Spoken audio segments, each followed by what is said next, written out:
आणि ताटाच्या अगदी समोर ती बसली. ती त्याच्या समोर का बसली माहितीये का? तिला असं वाटलं एकदा जरी ये म्हणलं भाजी फार सुंदर झाली तेवढंच मेलं संसारात सुख. दुसरं आहे तरी काय चवनाच आणि एरंड्याचं गुऱ्हाळ, काय संसारात सुख आहे. ते बिचारा असं बसलं महाराज. आणि तेवढ्यात ती समोर बसली. यानं काय केलं, घास उचलला, तोंडामध्ये टाकला, तोंड असं वाकडं तिकडे केलं आणि पहिल्याच घासाला म्हणलं भाजीला काही चव. ती नाराज झाली. तिने विचार केला कशाला कटकट करायची, रोज उठून कटकटीत काही मजा आहेत का, जाऊ द्या मेलं, थकून आलंय दमून आलंय, बोललं असेल, दिलं सोडून.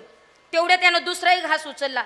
हे दुसऱ्याही घासाला म्हणलं भाजीला काही चव नाही. तिनं तेही सोडून दिलं. पण इतकं खोडीचं होतं, साध्या खोडीचं नव्हतं हे.